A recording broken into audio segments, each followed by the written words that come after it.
नमस्कार, सांकेतिक भाषा के इस बुलेटिन में आप सबका स्वागत है। मैं हूं ममता चोपड़ा, मेरे साथ है मेरे सहयोगी शरद मुदगल। शुरुआत हेडलाइंस के साथ। त्रिपुरा, मेघालय और नागालैंड में चुनावी तस्वीर हुई साफ। त्रिपुरा और नागालैंड में भाजपा गठबंधन को स्पष्ट बहुमत।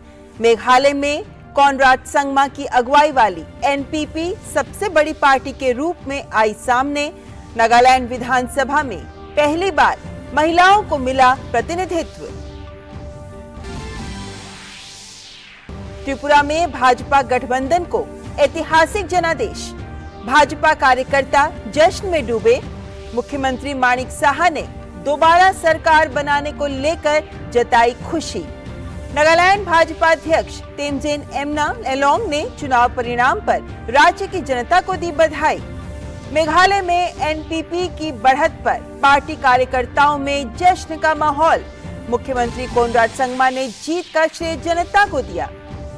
प्रधानमंत्री नरेंद्र मोदी और इटली की प्रधानमंत्री जॉर्जिया मेलोनी ने द्विपक्षीय और प्रतिनिधिमंडल स्तर की वार्ता की।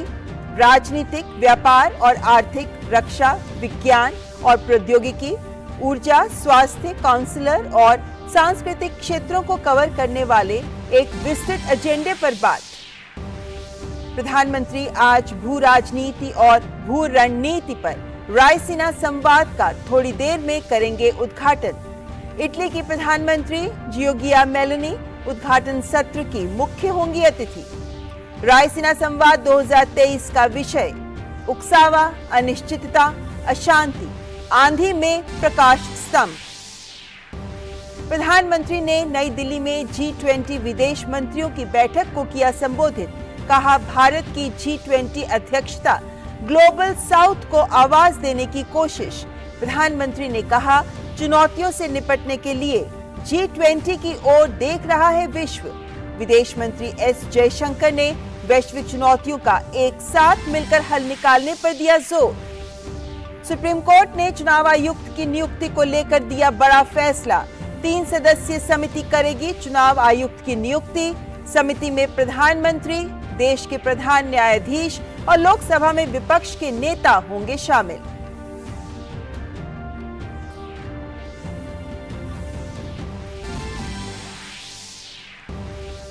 अडानी हिंडनबर्ग में मामले में सुप्रीम कोर्ट ने विशेषज्ञ समिति का किया गठन। जांच की अध्यक्षता सर्वोच्च न्यायालय के सेवानिवृत्त जज अभय मनोहर सप्रे करेंगे।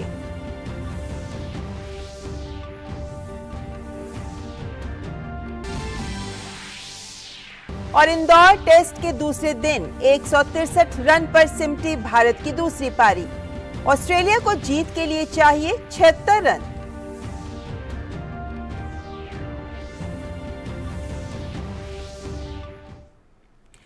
त्रिपुरा, मेघालय और नागालैंड में विधानसभा चुनाव की मतगणना आखिरी मुकाम पर है। अधिकांश सीटों के परिणाम सामने आ चुके हैं। 60 सदस्यों वाली त्रिपुरा विधानसभा में भारतीय जनता पार्टी आईपीएफटी गठबंधन 34 सीटों पर आगे है, जबकि भाजपा 32 सीटों पर चुनाव जीतती नजर आ रही है। भाजपा ने 31 सीटों पर जीत हासिल कर ली है।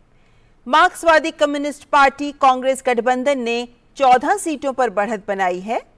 वहीं त्रिपुरा मोथा के प्रत्याशी 13 सीटों पर जीत हासिल कर चुके हैं। मुख्यमंत्री और भाजपा उम्मीदवार डॉक्टर माणिक साहा ने बोर्दोवली सीट पर जीत दर्ज कर ली है। नागालैंड की बात करें तो 60 सदस्यों वाली विधानसभा के 60 सीटों के रुझान मिले हैं। सत्तारूढ़ भाजपा एनडीपीपी गठबंधन 37 सीटों पर आगे है, जबकि नगा पीपल्स फ्रंट 2 सीटों पर जीत चुकी है। कांग्रेस के खाते में एक भी सीट नहीं है और अन्य उम्मीदवार 22 सीटों पर बढ़त बनाए हुए हैं। अकुलुतो सीट पर भाजपा उम्मीदवार कोजेटो किनिमी पहले ही निर्विरोध निर्वाचित हो चुके हैं। मेघालय में 59 विधानसभा क्षेत्रों में सभी के रुझान प्राप्त हो चुके हैं। सत्तारूढ़ नेशनल पीपल्स पार्टी एनपीपी 20 सीटों पर जीत चुकी है और 5 सीटों पर बढ़त बनाए हुए है। भारतीय जनता पार्टी को 3 सीटें मिल रही हैं। यूनाइटेड डेमोक्रेटिक पार्टी यूडीपी 11 सीटें जीत चुकी है। मुख्यमंत्री और एनपीपी उम्मीदवार कॉनराड संगमा दक्षिण तुरा सीट पर विजयी घोषित हुए हैं। राज्य की सोहियोंग सीट पर एक प्रत्याशी के देहांत के कारण चुनाव स्थगित कर दिया गया था। त्रिपुरा के मुख्यमंत्री डॉक्टर माणिक साहा ने विधानसभा चुनाव में टाउन बोर्दोवली सीट 1257 मतों से जीत दर्ज कर ली है। जीत का प्रमाण पत्र प्राप्त करने पर त्रिपुरा के मुख्यमंत्री माणिक साहा ने अगरतला में कहा कि जीतने के बाद ये सर्टिफिकेट मिल रहा है तो बहुत अच्छा लग रहा है। मैं प्रधानमंत्री, गृह मंत्री, रक्षा मंत्री, बीजेपी के राष्ट्रीय अध्यक्ष सहित सभी कार्यकर्ताओं का धन्यवाद करता हूं। मेघालय के मुख्यमंत्री और एनपीपी प्रमुख कॉनराड संगमा के निवास पर जश्न मनाया जा रहा है। वेस्ट गारो हिल्स के साउथ तुरा विधानसभा सीट से मेघालय के मुख्यमंत्री कॉनराड संगमा के खिलाफ कांग्रेस ने ब्रेनियल मारक, तृणमूल कांग्रेस ने रिचर्ड मृंग मारक, यूडीपी ने जॉन लेस्ली संगमा और भाजपा ने बर्नार्ड एन मारक को मैदान में उतारा था। नागालैंड में बीजेपी और एनडीपीपी गठबंधन ने प्रचंड बहुमत के साथ वापसी की है। ऐसे में भाजपा प्रदेश अध्यक्ष तेमजिन एमना एलोंग ने जीत का जश्न शुरू कर दिया है। उन्होंने जीत के बाद पार्टी कार्यकर्ताओं और समर्थकों के साथ मुलाकात की। आपको बता दें कि नागालैंड में करीब 88% आबादी ईसाई धर्म को मानती है। भाजपा ने चुनाव में 20 उम्मीदवारों के साथ ये चुनाव लड़ा था और इनमें से ज्यादातर उम्मीदवार ईसाई मत के ही हैं। ऐसे में नागालैंड के चुनावी नतीजे ईसाई बहुल राज्य में भाजपा की बढ़ती स्वीकार्यता को दर्शाते हैं। इटली के प्रधानमंत्री जॉर्जिया मेलोनी ने दिल्ली में प्रधानमंत्री नरेंद्र मोदी से मुलाकात की। हैदराबाद हाउस पहुंचने पर पीएम मोदी ने अपनी इतालवी समकक्ष का स्वागत किया।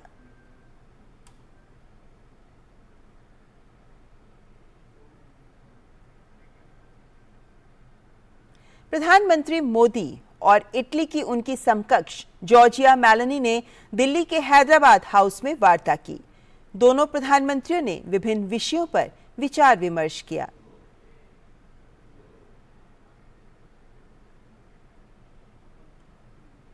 भारत और इटली के बीच प्रतिनिधिमंडल स्तर की वार्ता में कई मुद्दों पर चर्चा की गई। वार्ता के दौरान द्विपक्षीय संबंधों को और मजबूत बनाने की दिशा में हुई प्रगति की समीक्षा की गई। प्रधानमंत्री मोदी और उनकी इटली की समकक्ष जॉर्जिया मेलोनी ने प्रतिनिधिमंडल स्तर की वार्ता के बाद संयुक्त वक्तव्य जारी किया। प्रधानमंत्री ने कहा कि इस साल भारत और इटली अपने द्विपक्षीय संबंधों के 75 वर्ष पूरे होने का जश्न मना रहे हैं। पीएम ने कहा कि दोनों देशों ने अपने संबंधों को रणनीतिक साझेदारी के स्तर पर ले जाने का फैसला किया है। पीएम ने कहा कि रक्षा क्षेत्र में दोनों देश सहयोग बढ़ाएंगे। उन्होंने ये भी कहा कि आतंकवाद और अलगाववाद के खिलाफ लड़ाई में भी दोनों देश सहयोग को मजबूत करेंगे। भारत और इटली के बीच आर्थिक सहयोग बढ़ाने की प्रतिबद्धता का जिक्र करते हुए प्रधानमंत्री मोदी ने कहा कि दोनों देश एक स्टार्टअप ब्रिज बनाने पर भी सहमत हुए हैं। पीएम मोदी ने कहा कि कोविड महामारी और यूक्रेन संकट का सर्वाधिक नकारात्मक प्रभाव विकासशील देशों पर पड़ा है। पीएम मोदी ने यूक्रेन संकट को संवाद और कूटनीति से हल करने पर जोर दिया और कहा कि भारत शांति की किसी भी प्रक्रिया में सहयोग के लिए तैयार है। और इटली के प्रधानमंत्री जॉर्जिया मेलोनी ने कहा कि भारत और इटली के बीच करीबी रिश्ते हैं। उन्होंने कहा कि इटली के लिए भारत का महत्व इस तथ्य से भी स्पष्ट होता है कि उन्होंने इस क्षेत्र के अपने पहले दौरे के लिए भारत को चुना है। इतालवी पीएम ने प्रधानमंत्री मोदी की लोकप्रियता को सराहा। उन्होंने कहा कि यूक्रेन संकट के हल के लिए भारत केंद्रीय भूमिका निभा सकता है। इटली के प्रधानमंत्री ने स्वच्छ ऊर्जा के क्षेत्र में भारत की पहल को सराहा। उन्होंने स्वच्छ ऊर्जा के साथ साथ अन्य क्षेत्रों में द्विपक्षीय सहयोग की बात कही। तो इटली की प्रधानमंत्री जॉर्जिया मेलोनी भारत के दौरे पर हैं और आज राष्ट्रपति भवन में जॉर्जिया मेलोनी का औपचारिक रूप से स्वागत किया गया।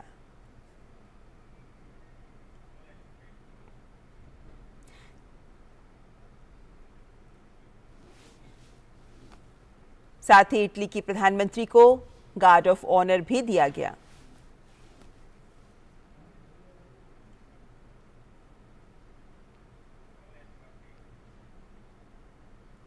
राष्ट्रपति भवन में औपचारिक स्वागत के बाद इटली की प्रधानमंत्री जॉर्जिया मेलोनी राजघाट पहुंची, जहां उन्होंने राष्ट्रपिता महात्मा गांधी की समाधि पर नमन किया और पुष्पांजलि अर्पित की। राजघाट पर आगंतुक पुस्तिका में इटली की प्रधानमंत्री जॉर्जिया मेलोनी ने अपने विचार भी दर्ज किए। मेलोनी आज से शुरू हो रहे रायसीना डायलॉग के उद्घाटन सत्र में मुख्य अतिथि के रूप में भाग ले रही हैं।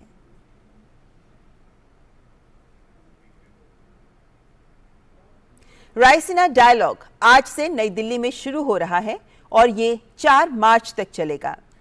इसका उद्घाटन प्रधानमंत्री नरेंद्र मोदी करेंगे। इटली की प्रधानमंत्री जॉर्जिया मेलोनी उद्घाटन सत्र में मुख्य अतिथि के रूप में भाग लेंगी। रायसीना डायलॉग 2023 में 100 से अधिक देशों के प्रतिनिधि इसमें भाग लेंगे। इसमें कई प्रतिनिधि मंत्रालयों, उद्योग, प्रौद्योगिकी क्षेत्र, रणनीतिक विशेषज्ञता से जुड़े होंगे। इस वर्ष का ये संवाद इस मायने में महत्वपूर्ण है कि ये आयोजन G20 की भारत की अध्यक्षता की पृष्ठभूमि में हो रहा है। रायसीना डायलॉग भू राजनीति और भू सामरिक विषयों पर संवाद का भारत का मुख्य कार्यक्रम है। इसे विदेश मंत्रालय ऑब्जर्वर रिसर्च फाउंडेशन के सहयोग से आयोजित करता है। भारत की अध्यक्षता में G20 की विदेश मंत्रियों की बैठक की आज नई दिल्ली में शुरुआत हुई। प्रधानमंत्री नरेंद्र मोदी ने बैठक के उद्घाटन सत्र को एक वीडियो संदेश के माध्यम से संबोधित किया। प्रधानमंत्री ने अपने संबोधन में कहा कि मौजूदा वैश्विक परिस्थितियों को देखते हुए हम सभी को ये स्वीकार करना चाहिए कि आज बहुपक्षवाद संकट में है। प्रधानमंत्री नरेंद्र मोदी ने कहा कि कई विकासशील देश अपने लोगों के लिए भोजन और ऊर्जा सुरक्षा सुनिश्चित करने के लिए संघर्ष कर रहे हैं। वे अमीर देशों के कारण होने वाली ग्लोबल वार्मिंग से भी सबसे ज्यादा प्रभावित हैं। यही कारण है कि भारत की G20 अध्यक्षता ने ग्लोबल साउथ को आवाज देने की कोशिश की है।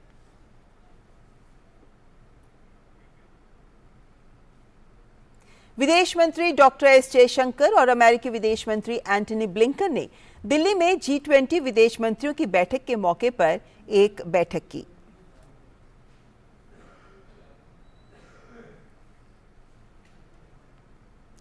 और विदेश मंत्री डॉक्टर एस जयशंकर और चीन के विदेश मंत्री किन गैंग ने दिल्ली में G20 विदेश मंत्रियों की बैठक के मौके पर द्विपक्षीय बैठक की। एस जयशंकर ने बताया कि वार्ता का मुख्य मुद्दा दोनों देशों के बीच मौजूदा स्थिति रही। भारत और चीन के बीच मौजूदा संबंधों को मैं असामान्य कहता हूं, क्योंकि हमारे संबंधों में समस्याएं हैं जिन पर ध्यान देने की जरूरत है।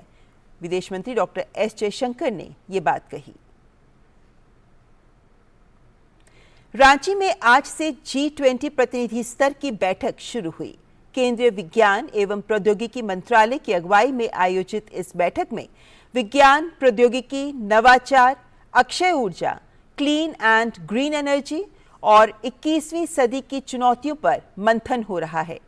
केंद्रीय विज्ञान एवं प्रौद्योगिकी मंत्रालय के सचिव डॉक्टर श्रीवारी चंद्रशेखर ने अपने स्वागत संबोधन में देश में जारी नवाचार गतिविधियों से डेलीगेट्स को अवगत कराया।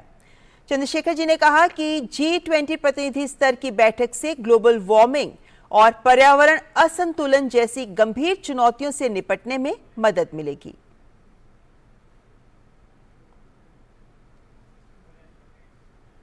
और G20 प्रतिनिधि स्तर की बैठक में हिस्सा लेने आई CSIR की महानिदेशक डॉक्टर एन कलाईसेल्वी ने कहा कि हमारे पास केवल एक ही पृथ्वी है, इसलिए वसुधैव कुटुंबकम के माध्यम से हमें एक बेहतर भविष्य बनाना है।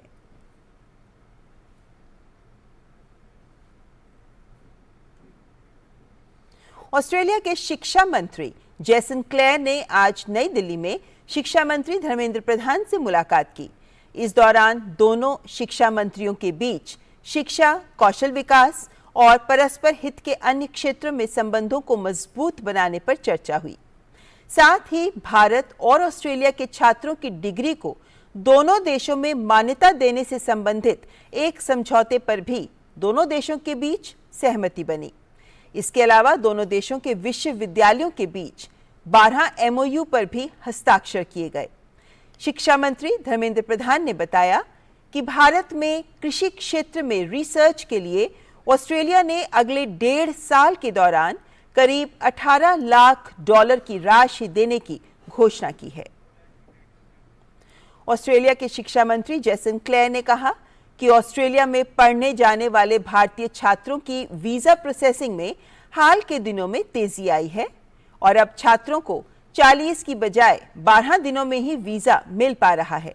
उन्होंने कहा कि वीजा का इंतजार कर रहे भारतीय छात्रों की संख्या में पिछले 6 महीने के दौरान 75% की कमी आई है।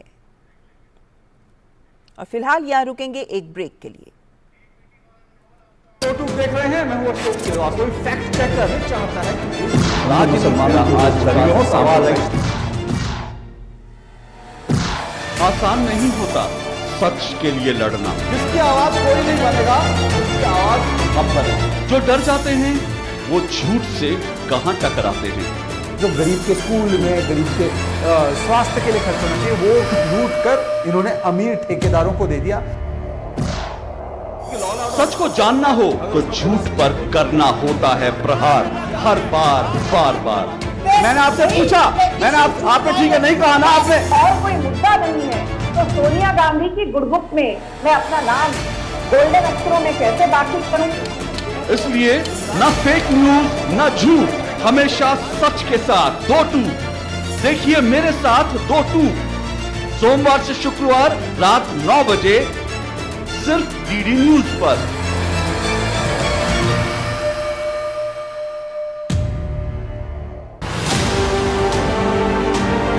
G20 नए विचारों की परिकल्पना के लिए और सामूहिक एक्शन को गति देने के लिए एक ग्लोबल प्राइम मूवर की तरह काम करें। वैश्विक विकास महिलाओं की भागीदारी के बिना संभव नहीं है। भारत की G20 अध्यक्षता की theme one earth, one family, one future में पूर्ण रूप से समाहित है। G20 की हर एक खबर देश के अलग अलग शहरों से, हर पल डीडी न्यूज पर। और सांकेतिक भाषा के बुलेटिन में आगे बढ़ते हैं। भारतीय सिविल लेखा सेवा ICAS के 47वें स्थापना दिवस पर डॉक्टर अंबेडकर अंतर्राष्ट्रीय केंद्र नई दिल्ली में सिविल लेखा दिवस मनाया गया। कार्यक्रम में केंद्रीय वित्त राज्य मंत्री पंकज चौधरी मुख्य अतिथि के रूप में शामिल हुए और दीप प्रज्वलन कर कार्यक्रम की शुरुआत की। भारतीय सिविल लेखा सेवा की स्थापना को चिन्हित करने के लिए ये मनाया जाता है। केंद्र सरकार के लेखा संरक्षण को ऑडिट से अलग किए जाने के बाद 1976 में भारतीय सिविल लेखा सेवा की शुरुआत हुई थी।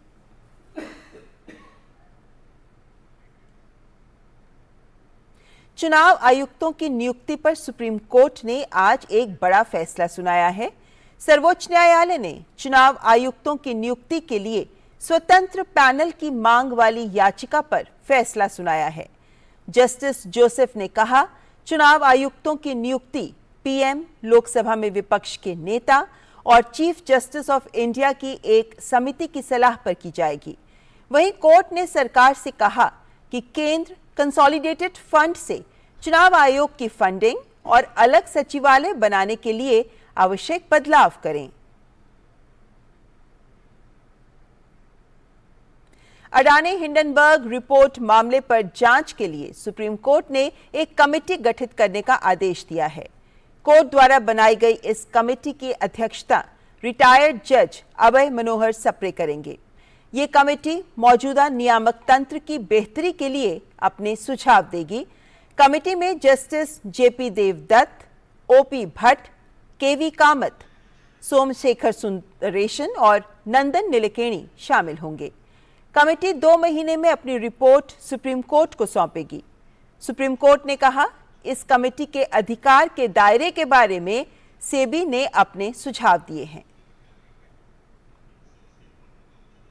अतीक अहमद की याचिका पर सुप्रीम कोर्ट 17 मार्च को सुनवाई करेगा। आज अतीक अहमद के वकील ने जन सुनवाई की मांग की, जिसके बाद कोर्ट ने 17 मार्च को मामले की सुनवाई का आश्वासन दिया है। अतीक अहमद ने सुप्रीम कोर्ट में याचिका दायर कर मांग की थी कि उसे अहमदाबाद की जेल से रिमांड पर यूपी में ना लाने दिया जाए। अगर उमेश पाल मर्डर केस में उससे पूछताछ करनी है तो वो अहमदाबाद में ही हो। ट्रांजिट रिमांड भी दी जाए तो पैरामिलिट्री फोर्सेस की सुरक्षा रहे।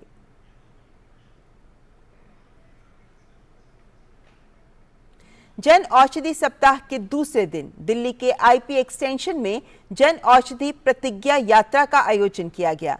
इस यात्रा में लोगों ने बढ़ चढ़कर हिस्सा लिया। साथ ही माई गॉव इंडिया के माध्यम से डॉक्टरों और वॉलंटियर्स ने जन औषधि के प्रति जागरूकता फैलाने हेतु शपथ भी ली। बता दें कि जन औषधि दिवस सप्ताह के दूसरे दिन 30 शहरों में 30 जन औषधि प्रतिज्ञा यात्राओं का आयोजन किया जा रहा है।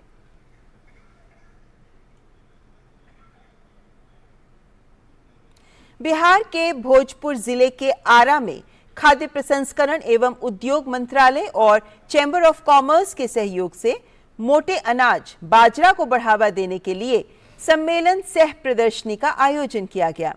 इस मौके पर केंद्रीय खाद्य प्रसंस्करण मंत्री पशुपति कुमार पारस ने कहा कि प्रदेश में बाजरा की उपज को बढ़ावा देना होगा, जिससे भारतीय बाजरा दुनिया के मानचित्र पर आ जाए।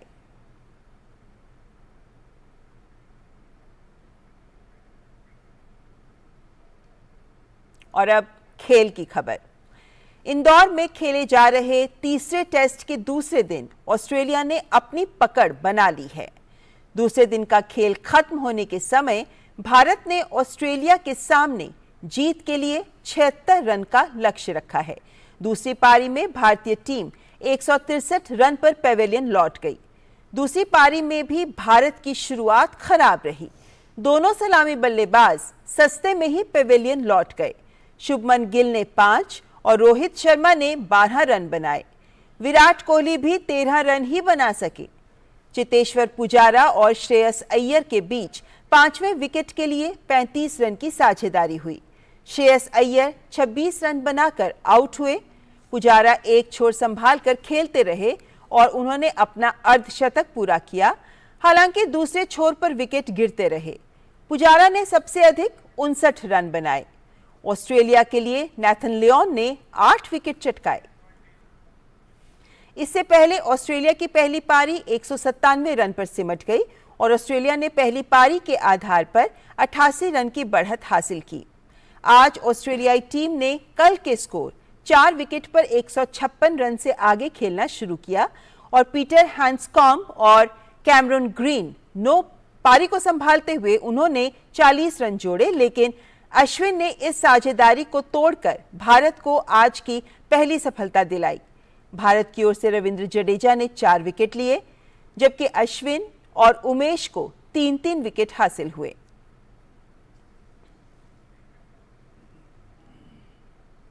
सांकेतिक भाषा के इस बुलेटिन में फिलहाल इतना ही। नमस्कार।